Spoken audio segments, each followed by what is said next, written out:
the things that we were actually doing. When we ended up going before the voters in the final election and the recall, we actually won by more votes than we did. So I think that what's paramount for him or anyone else aligned with him is keep giving actual examples of what they're doing. Set aside things like Social Security and make it abundantly clear that that's not being touched. But if there's waste, fraud, or abuse, spell it out, make the case, and bring it to the voters. You should not be able to get fact-checked on your own show.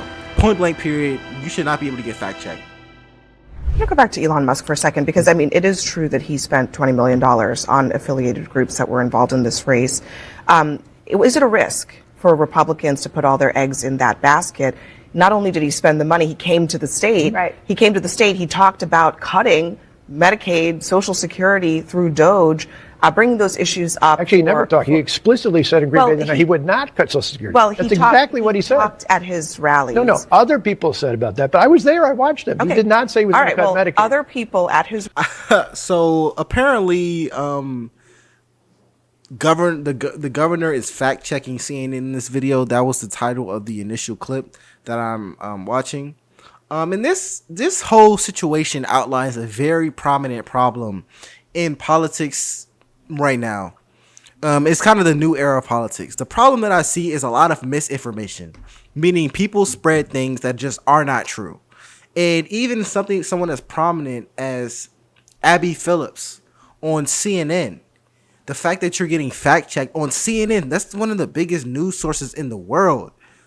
CNN, the fact that someone is able to come on your platform and fact check you, and this is no shade to her at all, just kind of goes into how much misinformation is out there that we rarely just sit down and say, is this true? Sometimes, and I'm not going to attack her or him specifically, but sometimes when we're reading information, we just have to ask ourselves, is this true? Where did this come from? That's something that you learn when you're doing research.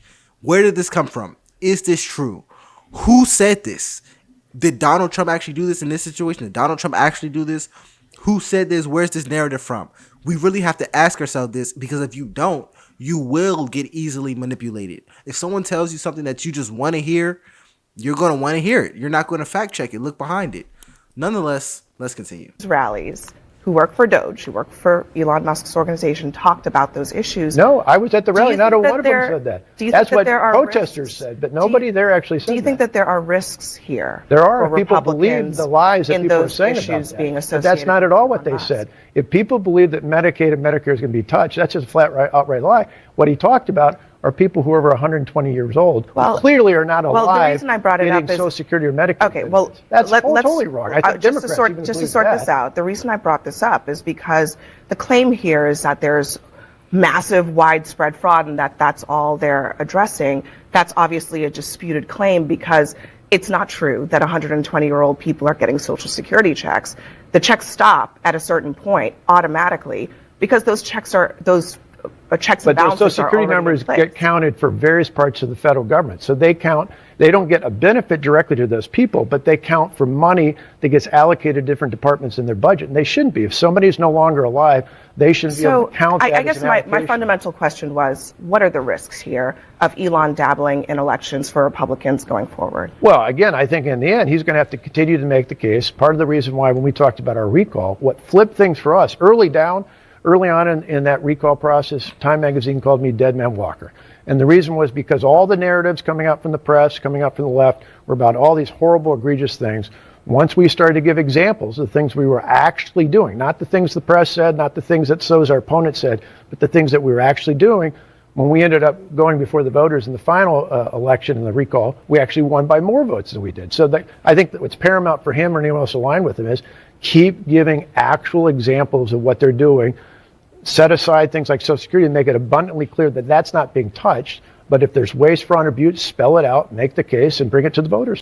So all in all, this clip wasn't super aggressive, but this clip, like I said, just pointed out a main issue right now in politics. You should not be able to get fact checked on your own show. Point blank period. You should not be able to get fact checked. And here's the problem. We always think we have to know everything. We have to always have the answers. No, you don't. Sometimes you can be wrong. Sometimes you can say, I don't know if this happened, but I've heard this. Ask questions. But rather than asking questions, all we do is push narratives. The only time that I will push a narrative or I will push a fact is if I've researched it. I say that. Sometimes I don't know what's going on in the video, and I'll say that as people will tell me in the comments. But nonetheless, let me know what you guys think about this. My name is LFR JoJo, and I'll see you on the next one. Peace.